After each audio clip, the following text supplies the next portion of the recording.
Vous écoutez la balado Collatéraux.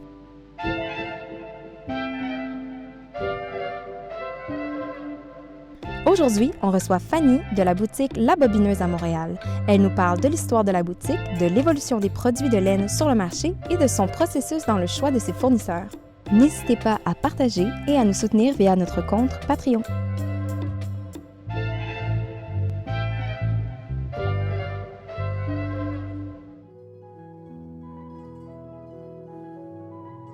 L'histoire est très longue, mais en version abrégée, là, ça existe depuis les années 50 à peu près. Sauf que c'était très différent, là, bien entendu, dans ce temps-là. Puis c'était de l'importation de fibres à tricot, mais c'était pas nécessairement... C'était pas spécialisé comme aujourd'hui, là, bien entendu. On spécialise tout maintenant. Fait que c'était beaucoup des cônes de fils de différentes fibres, de différents types de fibres qui étaient importés d'Europe et qui était fait plutôt pour le tricot machine, pour l'industrie textile, mais que les gens ici achetaient, puis les gens étaient très débrouillards. Là, dans les années 50-60, hein, les madames, elles achetaient ça, puis confectionnaient des vêtements avec ça à la main. Ensuite, ça s'est transformé un peu où les gens allaient choisir quelques comptes. En fait, au début, c'était sur Saint-Laurent, ça a déménagé un peu, ça a été sur Villeneuve. Sur Mont-Royal, c'est là que la boutique est devenue vraiment plus spécialisée là, dans le tricot de main. C'était à l'époque dans le local qui abrite maintenant le Croissant-Croissant, un peu plus à l'est de où moi je me trouve, mais vraiment très proche dans le même quartier. Là, la fonctionnalité, en fait, c'est que les gens allaient choisir quelques cônes de fibres mélangées au choix. Puis les propriétaires avaient une machine dans le magasin qui permettait de bobiner ensemble plusieurs fibres. Fait que c'était pas twisté, c'était pas aussi user-friendly, mettons, là, que les fibres qu'on trouve maintenant, mais ça permettait de personnaliser les fils, puis les gens tricotaient comme ça. Moi, j'ai connu la boutique comme ça, comme cliente. Eux ont fermé, en fait, le monsieur a pris sa retraite, il avait récupéré de sa femme qui, elle est décédée, fait que là, lui, c'était pas vraiment son domaine, il a fini par prendre sa retraite. Il allait fermer. Vincent a racheté. Lui, c'était comme un entrepreneur en série, là, fait qu'il a vu comme plein de potentiel là-dedans. Ça, c'était 2013 à peu près. Il a déménagé le magasin dans la boutique, dans le local où on se trouve actuellement, puis il a transformé ça un peu plus, comme premièrement, la grosse machine dont je te parlais tout à l'heure, elle était plus adaptée aux normes CSST du jour, là, puis elle ne rentrait pas dans le nouveau local non plus sans prendre, c'était vraiment gros. Donc, il s'est départi de tout ça, puis il s'est mis à rentrer des produits plus prêts à tricoter, là, comme ce qu'on a maintenant. Mais le tricot, c'était vraiment pas son domaine. Lui, c'était vraiment plus l'entrepreneuriat qui l'intéressait. Donc, éventuellement, en 2016, il a vendu. C'est là que moi, j'ai acheté. Puis la raison pour laquelle moi, j'ai acheté, c'était vraiment un coup de tête, un coup de cœur. Là encore, on tombe dans une autre très longue histoire qui est la mienne, mais que je vais te résumer. J'avais arrêté de travailler parce que ma fille était au primaire dans une école alternative. Donc, on avait décidé, on a fait le choix familial il faut s'impliquer dans ces écoles-là, ça fait partie du projet. Puis c'était moi qui avait vraiment envie, là, puis ma job me permettait aussi plus de le faire. Fait que je travaillais presque plus ou plus du tout à ce moment-là. J'étais vraiment impliquée beaucoup à l'école. Ma fille est en 5e année, puis là, je m'étais dit, OK, ben là, il faut que je me remette parce que là, elle va partir au secondaire, ma vie va être différente. Puis là, Vincent a annoncé la vente de la boutique, puis on s'est dit, tu sais, hey, ça serait vraiment drôle d'acheter une boutique de laine. Tu sais, je tricotais, mais sans plus, là, c'était pas une passion. Puis je suis allée rencontrer Vincent, puis finalement, je sais pas, ça a allumé quelque chose chez moi, puis là, j'ai acheté la boutique, puis ça fait 5 ans maintenant déjà. Wow. Puis c'est sûr que bien que Vincent avait déjà transformé là, la boutique beaucoup, moi, je l'ai beaucoup mis à ma personnalité. Tu sais, là, ça reflète vraiment plus mes valeurs, celles de mon équipe. Je suis chanceuse parce que j'ai une équipe qui est avec moi depuis vraiment... tu sais, mes employés arrivent au fur et à mesure que la boutique grossit, puis elles restent presque... Il y en a 2 qui sont partis parce qu'ils ont eu des changements dans leur vie, mais c'est vraiment... J'ai une équipe qui est avec moi depuis longtemps, donc ces valeurs-là d'entreprise se bâtissent en équipe. C'est très le fun. Puis là, ben, on en vient là, au nerf de la guerre qui est qu'est-ce qu'on vend dans cette boutique-là, tu sais. Puis tu vois ce que je te racontais tout à l'heure à propos de l'historique de la boutique, ben, il y a des clientes qui suivent la boutique sous toutes ses formes depuis très longtemps. des clients et des clientes, mais les clients, c'est plus récent que les clientes. Donc, elles ont des attentes, tu sais, des fois. Fait qu'il y a cette partie-là de dire, bon, mais ça fait très longtemps qu'elles sont fidèles à l'entreprise, même si nous, on a changé, on veut continuer à leur fournir des produits qu'elles connaissent ou avec lesquels elles sont confortables. Puis de l'autre côté, ben, il y a nos valeurs à nous, mes valeurs à moi, la réalité, ce qu'on veut essayer d'offrir. Fait qu'on essaie de trouver cet équilibre-là. Je pense qu'on y arrive bien.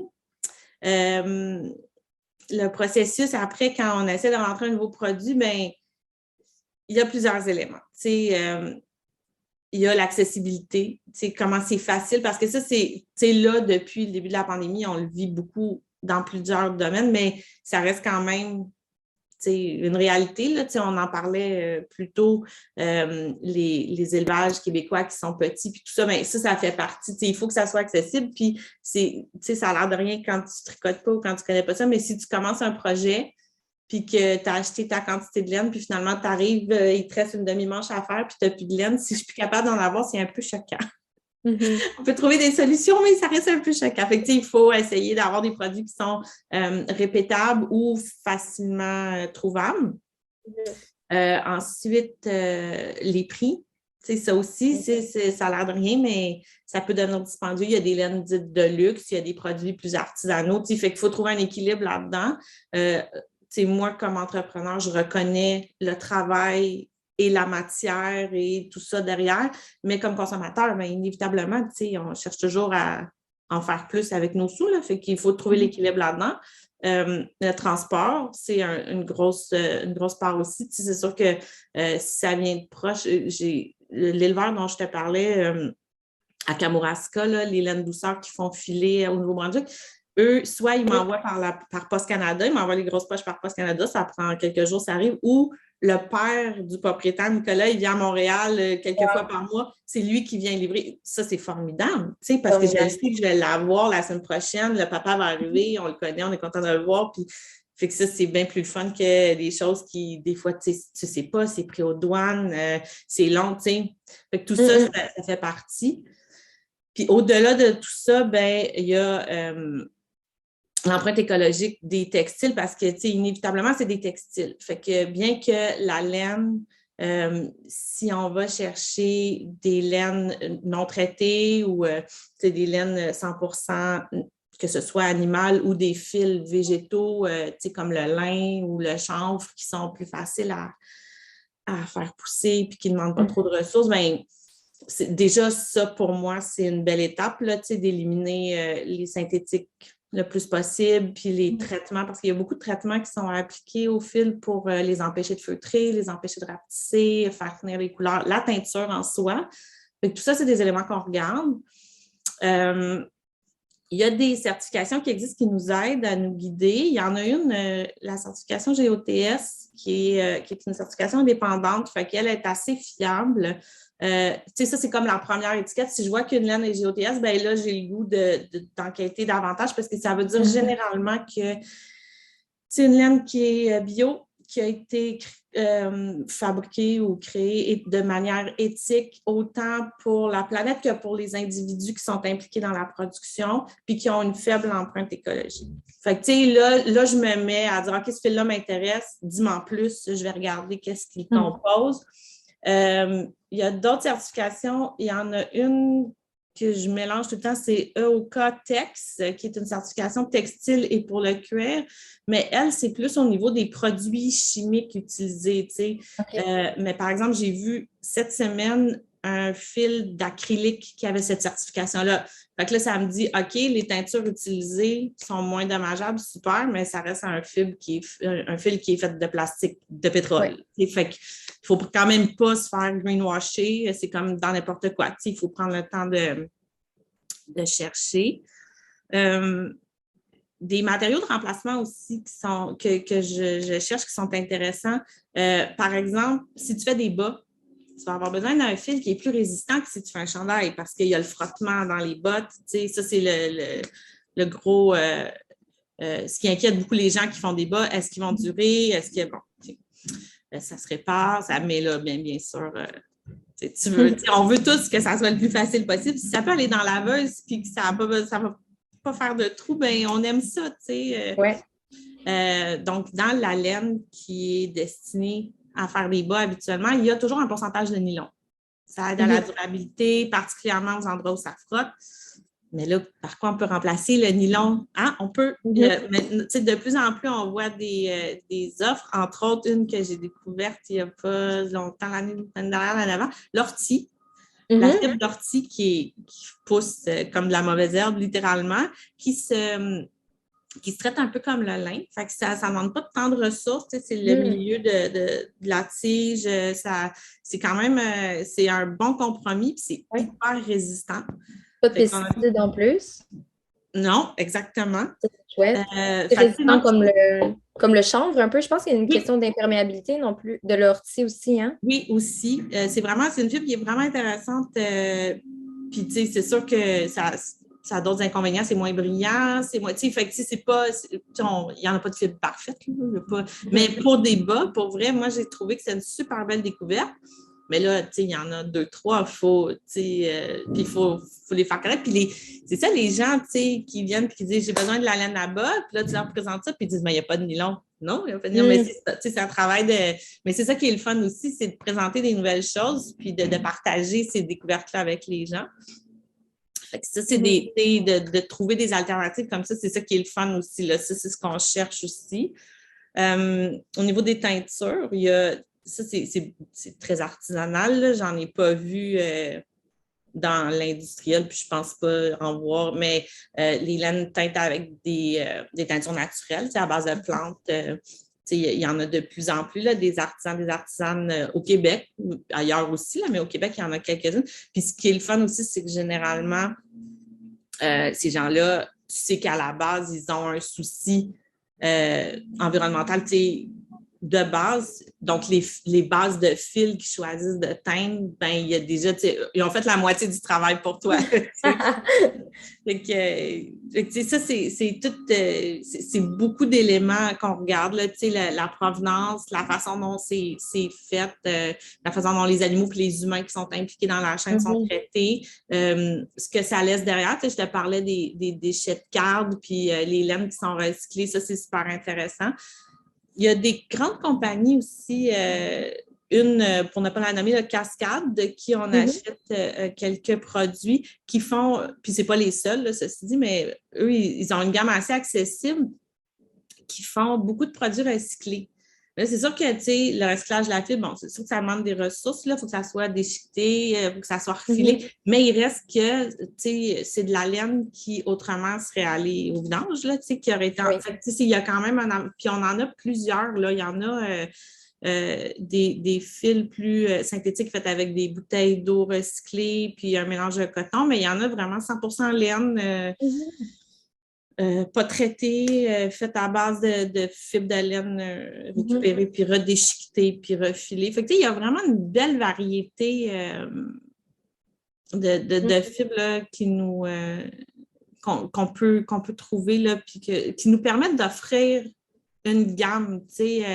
Oui, je peux t'offrir des fils avec du cachemire qui sont bien doux puis qui coûtent plus cher. Mais il y a des choses aussi, les fibres recyclées dont je te parlais, c'est quand même accessible. Ce n'est pas des fibres qui sont très, très dispendieuses. Fait que c'est des bons compromis. Puis en termes de laine durable, là, autant la durabilité dans le temps que le fait qu'on puisse après ça s'en départir de manière comme éco-responsable, est-ce que justement le mix de fibres, tu vas privilégier une mix de fibres, en exemple avec le nylon puis une laine naturelle pour que ça dure plus dans le temps, ou tu vas privilégier une laine qui va être complètement compostable? C'est toujours le nerf de la guerre. Exactement. Puis je te dirais que je vais essayer de trouver l'équilibre entre les deux selon le besoin, parce que chaque personne puis chaque projet a ses besoins différents. C'est sûr, comme je te disais, dans la mesure où je peux remplacer le nylon par quelque chose qui va être aussi durable, je suis vraiment contente de trouver des solutions. Puis il y en a d'autres, il y a l'ortie, mais il y a la soie. La soie, tu sais, ça aussi, c'est pour et c'est contre, mais ça aussi, c'est hyper durable, c'est hyper solide. Tu sais, il y en a, là, il y a moyen. Puis, il y a des gens qui font des bas en 100% laine, puis que ça ne leur dérange pas si ça frotte. Ils lavent leur bas à la main, ils n'ont pas besoin que ça soit traité puis que ça aille en machine, ça ne leur dérange pas si ça frotte. Puis quand ça fait des trous, ils les réparent. Il y en a des gens qui sont là. Puis ça, c'est, tu sais, mettons, à mon avis personnel, pour moi, c'est la meilleure solution parce que ta laine n'est pas traitée. Son empreinte à la base est assez minimale, elle n'est pas traitée, il n'y a pas de nylon, il n'y a pas de plastique, il n'y a pas. Puis à la fin de sa vie, si tu l'as réparé, puis tu l'as bien traité, puis tes bas ont duré 20 ans, si à un moment donné, ils sont finis, ils sont feutrés, puis ils ne te font plus, c'est biodégradable. Fait comme ça, pour moi, c'est le meilleur chemin. Mais la réalité. Pardon? Ou recyclable, parce que c'est ça, je me dis, l'enjeu des fibres mélangées qui fait que ton produit va plus durer dans le temps. C'est toujours après ça la fin de vie parce qu'en fait, il ne pourra pas être recyclé parce que c'est difficile de diviser la matière, en fait. Diviser le nylon de la matière naturelle, c'est comme... Exactement. Sauf qu'après, tu sais, mettons à moyen terme, si tu me dis, toi, que tu te fais des bas, mais que s'ils ont un trou de tes bas, tu les jettes parce que tu ne sais pas réparer ou tu n'as pas l'intérêt de réparer tes bas. Ou alors, si tu me dis, moi, je lave tout dans la laveuse, parle-moi pas de lavage à main, ou je fais des bas pour mon fils qui est à l'université, je sais qu'il va tout mettre à la laveuse à la buanderie, il ne va rien laver à main, et que si les bas, ben, après le premier trou ou après le premier lavage qui vont feutrer, se ramassent aux poubelles, ben là, c'est un double problème. Pour moi, ça, c'est pire. Donc, à moyen terme, si tu me dis, ben, un peu de traitement ou un peu de nylon vont faire en sorte que mes bas, je vais les porter, au moins leur durée de vie, pour moi, va être sur plusieurs années, mais c'est mieux que les jeter après un lavage. C'est cet équilibre-là qui est difficile, puis je pense que ça dépend vraiment des gens. Il faut y aller. C'est pour ça que je te disais, il faut avoir une offre qui est assez variée parce qu'il faut y aller au rythme de chaque personne aussi. Puis comme n'importe quoi, il y a quand même un engagement de temps, de matériel, ça coûte des sous. C'est hyper choquant de faire une paire de bas puis qu'au premier lavage, parce que tu ne sais pas, des fois c'est une question aussi de ne pas le savoir, tu sais. Tu commences, tu essaies quelque chose, tu tricotes quelque chose, puis là, tu sais, je te parle des bas parce que c'est un exemple qui est très commun, mais une paire de mitaines que tu offres en cadeau, puis que la personne, elle ne sait pas, puis elle la met dans la laveuse, puis c'est fini, là, les mitaines, ils ne font plus, tu sais, ça ne rentre plus les mains. Okay.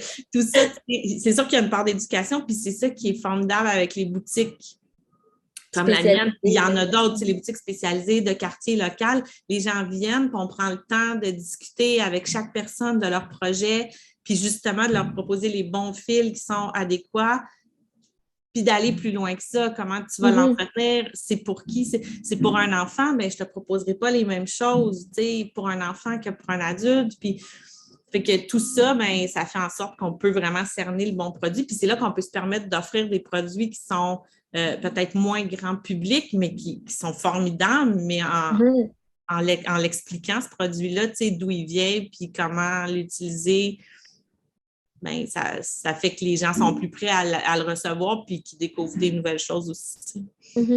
Puis au niveau de la consommation, tu disais que tu avais des clientes qui étaient là depuis vraiment même avant que tu prennes la boutique. Est-ce que tu as vu un changement aussi dans leurs achats, dans leurs choix? Oui, puis il y en a, tu sais, pour qui ça a été moins facile. Ben, il y en a qui ont arrêté de venir chez nous puis qui se sont tournés vers les grandes surfaces parce que c'est vraiment ça qu'ils recherchaient, puis c'est correct. Mais on a vu le contraire aussi. On a vu des gens, surtout, tu sais, au début de la pandémie, quand les grandes surfaces ont fermé, on a vu des gens qui nous appelaient et qui disaient, OK, moi, habituellement, je vais chez Michaels. Puis là, Michaels ne peut pas me faire de livraison, tu sais, d'achat en ligne, de livraison. Mais là, toi, tu n'as pas les mêmes produits chez Michaels, qu'est-ce que je fais? Puis là, on a eu des discussions avec ces gens-là au téléphone, tu sais, puis qui ont découvert. Fait que ça s'est fait dans les deux sens. Mais les clientes qui sont restées, qui étaient habituées à certains produits, pour la plupart, je te dirais que ça a été des belles découvertes. La majorité était contente de voir qu'on apportait des nouvelles choses. Il y en a qui souhaitaient ça, puis qui là, étaient contents que ça arrive. Il y en a qui ne connaissaient pas, qui ne savaient pas que ça leur tentait, mais qu'une fois qu'ils voyaient tu vois les nouvelles choses, puis qui reviennent saison après saison, puis là, il y a des nouveautés, il y a des nouvelles affaires, puis ils sont contents de découvrir des nouvelles choses. Puis bien sûr, il y en a qui nous demandent des choses, qui nous proposent des choses, puis on fait des recherches pour elles ou pour eux, tu sais, puis nous, on fait des découvertes aussi grâce à nos clients. Fait que c'est dans les deux sens, ça va, mais oui, je pense que dans la majorité des cas, ça a été grandement apprécié. Là. Les gens aiment découvrir des nouvelles affaires, puis je pense qu'il y a une grosse part de notre clientèle qui est sensible aux mêmes réalités que nous. Là, oui, ou du moins, quand ils sont sensibilisés, ils deviennent sensibles et intéressés justement à connaître davantage. Puis, pour terminer, je voulais savoir, est-ce que tu as comme un fantasme au niveau de l'industrie de la laine, que ce soit mondial ou même au Québec, quelque chose que tu dis, moi, c'est quelque chose que je recherche, j'aimerais ça avoir ça dans ma boutique, mais je ne le trouve pas actuellement sur le marché? C'est une belle question. C'est sûr que c'est un peu revenir au début de la conversation qu'on a eue avec Catherine aussi. Puis, un de mes plus grands fantasmes, je te dirais, c'est pas au niveau tant d'un produit, mais si on pouvait, je veux pas revenir en arrière parce que je veux pas revenir en arrière, mais si on pouvait arriver à ramener localement le reste de la chaîne, on le sait qu'il y en a de la matière première, on le sait qu'il y en a plein d'animaux, que ce soit des moutons, mais des chèvres, des alpagas, il y en a plein des animaux qui sont pleins de matières premières, justement, qu'on n'utilise pas, qu'on jette ou qu'on envoie ailleurs. Ou si on pouvait ramener ça puis être capable d'utiliser toutes ces ressources-là. Je rêve, mettons, là, d'un moulin, là, d'une filature qui pourrait créer des nouveaux produits, mais créer des nouveaux produits aussi avec des produits de recyclage. J'en ai vu de grosses compagnies ou des fils en jeans recyclés, des fils en coton recyclés, mais ça vient, c'est beaucoup fabriqué en Italie, c'est beaucoup, si on pouvait faire ça ici, là, on le sait, là, la quantité de vêtements la matière. Qu'on jette ou qu'on envoie ailleurs pour remplir leur vidange à eux autres, on l'a la matière en masse. Là. Fait que, tantôt, tu disais séparer la matière, c'est pas toujours évident. Non, mais on pourrait faire des choses artisanales, un fil, on ne sait pas ce qu'il y a dedans, là, 100% fibre indéterminée, mais pour faire des sacs, des tapis, tu n'as pas besoin de savoir là, qu'est-ce qu'il y a dedans, comme de pouvoir avoir une économie circulaire du textile, ça serait magique. Là. Exactement. Vraiment. Oui, que ce ne soit pas nécessairement de la laine, mais qu'on fasse de la laine à partir de d'autres matières. Oui, bien sûr. Mais puis après ça, il y a faire moyen de la laine à partir de la matière première, puis faire des fils à partir de tout ce qu'on recycle. Les deux, là, ça serait génial. Et après ça aussi, il y a un choix à faire. Après ça, on se dit, bon, mais si on le fait, tu parlais de fibres, de bouteilles de plastique, puis on le fibre, puis on le met. Je dis, il y a le choix après ça à faire, bon, ben si c'est en plastique, on va peut-être pas le faire pour un vêtement qu'on va laver souvent. Fait qu'il y a tout un choix aussi, puis on peut choisir la laine selon l'usage qu'on va en faire par la suite aussi, là. Vraiment. Oui, tout à fait. Mais je te remercie, Fanny, beaucoup. Vraiment, c'est super chouette.